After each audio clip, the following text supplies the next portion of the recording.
Hey everybody, it's Chris, and I'm going to do a pour on a Lazy Susan today. So I actually want the mechanism on the wood before I start today because I kind of feel like it'll be helpful when I pour the paint onto the Lazy Susan. So I just kind of wanted to show you how I assemble these guys. I've shown this in the past, but I know not everyone watches the videos, and it's probably something that I had shown a little while ago. So I thought I would go ahead and show you again today how I do it. This is actually a round turntable mechanism that I purchased off of eBay, and I really love these turntables.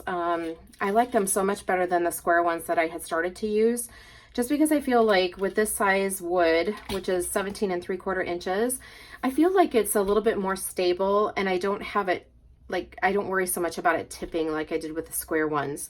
The square ones were only 6 inches, and I think this guy is like 8 inches. So I just feel like it has a little bit more stability. And still using my little template that I had drawn, and all I did was just take some craft paper, drew the turntable, traced the Lazy Susan onto the craft paper, and then I just folded it into fourths so that I knew where my center was.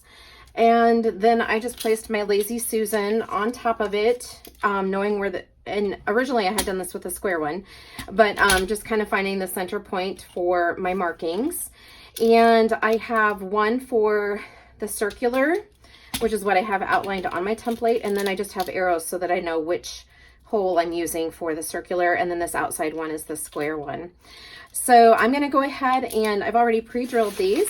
I use just a little tiny drill bit, and I pre-drill so that I don't have to worry about my wood splitting. I'm going to go ahead and attach this with these little, I believe they're number 12 wood screws, and then I'll be right back to show you how to do the pour, so hold tight.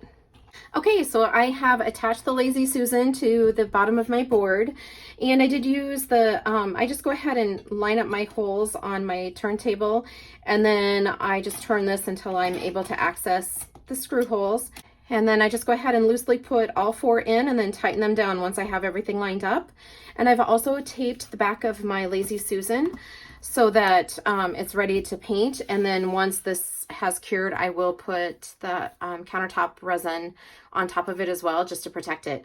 And then I was going to show you these little rubber feet that I put on. This will go on. I'm not going to put them on now because I don't want paint on them, but these will go on after I'm all finished. And this just kind of helps protect the furniture surface or whatever surface this is going to sit on. So I'm going to go ahead and flip this guy over. And by doing that, now I can turn the piece of wood as I pour, which I think will be really handy. All right, so today's colors. I'm really excited about the colors. So when I went to Chicago about a month ago now, I did go to Dick Blick Art Store. I really loved this cobalt violet hue, which is what this one is. These have all been mixed with my pouring medium, which is 4 cups of Floetrol, a cup of glue all, a half a cup of Liquitex pouring medium, and a 1/4 cup of water. And I just go ahead and add pouring medium to the consistency that I like. The other color that I purchased was neutral gray. This one kind of surprised me because I kind of feel like it's a little bit more brownish gray, kind of a warm gray, if you will. And I really thought by looking at this, I guess I thought it was going to be more of a silvery gray, but that's okay. I wasn't going to use it, and then I decided, you know what, I'm going to put it in there because it could be quite pretty. And then the other color I'm using is the Turquoise Deep, and this is the Liquitex heavy bodied acrylic paint. And this was purchased at Hobby Lobby. As some of you know, apparently they aren't going to carry those paints any longer, so they have those marked down to 25% of their original cost. So I went there Friday and kind of did a little happy dance and stocked up on some colors. And the Turquoise Deep is one that I have not used before.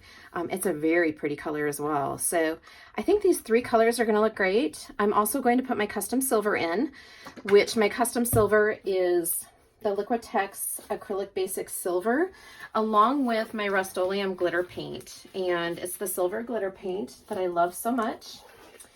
And if I had the can right here, I would show you, but I don't, and I don't want to make you wait. And that's also mixed with my pouring medium too. So today I'm going to do like kind of a straight ring pour on the surface. So I'm using a measuring cup here to layer my paints in, and I'm trying to decide. This may end up getting a mandala stenciled on top of it as well. I haven't decided if this is going to be my Lazy Susan, or I say that, I've said that several times, and every time it seems like I pour something better than what I poured before. So I haven't actually decided which one's really going to be mine. So I'm going to start with the custom silver, and then I'm going to tip this just a little bit so that my paints will layer in there nicely and just run down the side and pool at the bottom. And I think I'm going to do several different layers. And I think I'm going to put this warm gray in between just to kind of break up those colors a bit. And then I'm going to go with this turquoise deep. I kind of feel like my colors I mixed up are a little bit thinner than what they usually are, but we'll see what we get.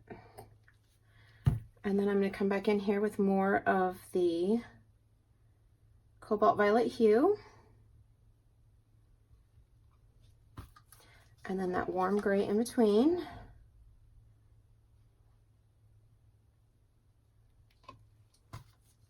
Or excuse me, it's a neutral gray, not warm gray.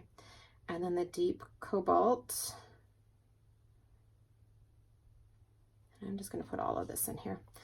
And then I think I'll finish with a little more of my custom silver. Because, you know, I like my bling.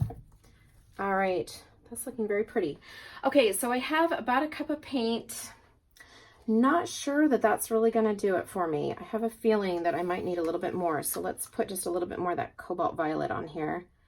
Although my paints are kind of thin, so I feel like we might be okay. All right, and then I have a little bit more of that gray. Might as well just use it up because I don't have anything else I want to pour this in today. And then I think the cobalt is done, so we're going to scrape a little bit of it out of here though. Might as well use it up. All right, so now I'm up to about 1 1/4 cups, and I'm just going to go ahead and squirt just a little bit more of the silver in here. And then we're gonna give it a go here. All right, so hopefully you guys can see okay. All right, here's that pretty cup of paint. And then I'm just gonna start in the middle, and I'm just gonna pour it straight out. And I'm gonna go ahead and turn this so that my colors are evenly dispersed. I don't think I'm staying in the middle, am I?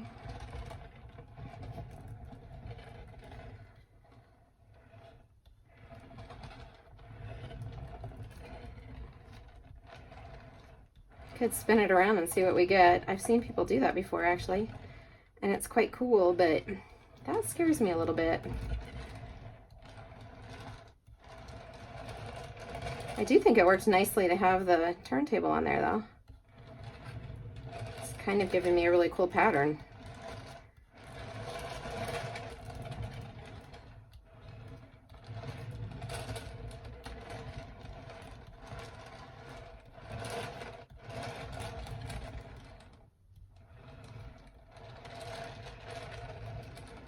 It's interesting that there was definitely a lot more of the cobalt violet hue, and yet, unless it comes out at the end, it seems like that cobalt blue really took over, doesn't it? Or turquoise deep, excuse me. I think I should have oiled my little bearings before I started. It's a little bit noisy and kind of catching a little bit right there.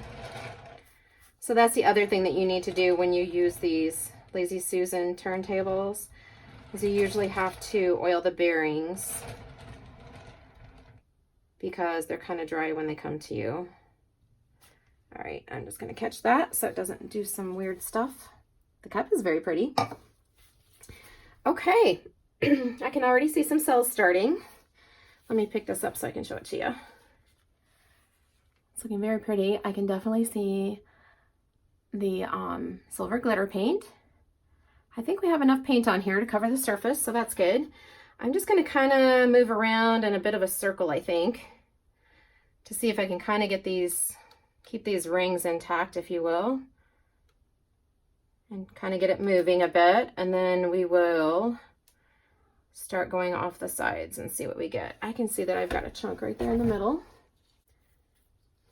Okay. I'd rather take it out now with the hopes that it won't be showing when it's all done.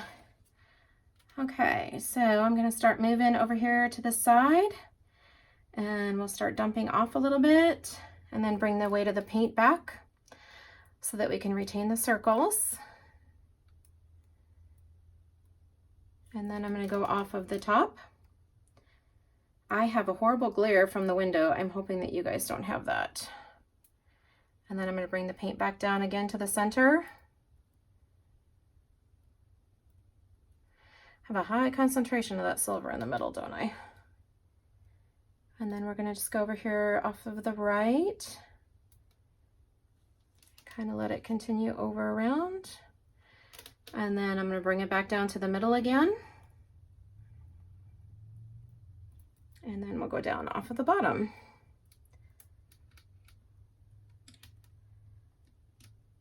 And back up.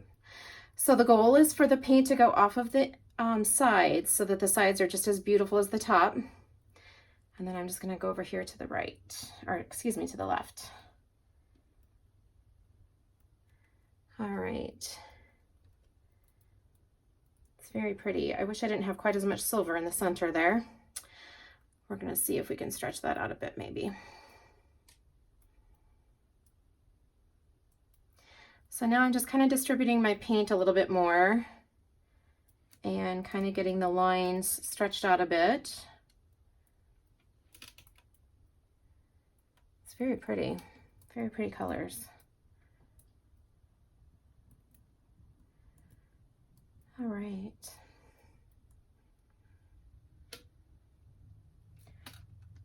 I don't love the heavy concentration of silver in the middle though. I'm gonna see if I can get rid of some of that, I think.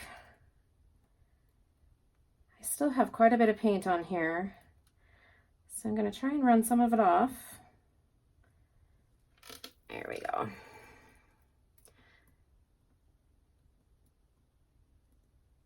And I know that I didn't go all the way off on this side, so let me see if I can stretch that back down there. There we go.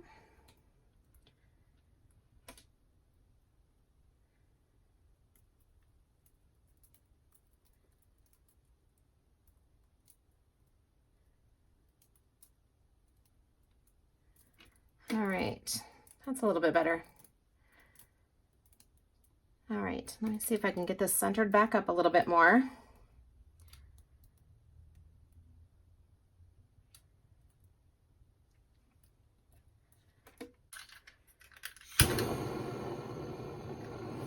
So this is kind of to pop air bubbles, but it will also sometimes create some nice effects in the paint.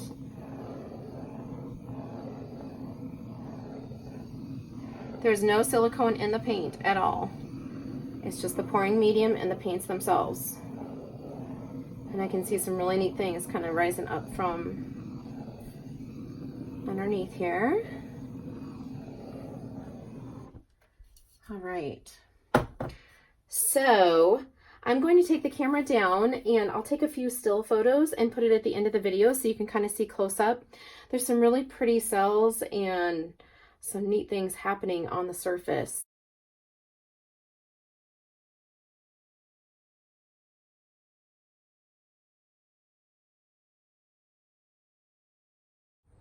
Okay, I want to show you what this little baby looks like when it's all resined. It is so pretty, and the metallic really popped out once it was resined. So had some really cool effects with the paint, but I just love that sparkle and that glitter. Love the resin, it's so pretty. Okay guys, I just wanted to show you how it looked once it was finished. Let me know if you have any questions. I hope you have a fantastic day. Bye-bye.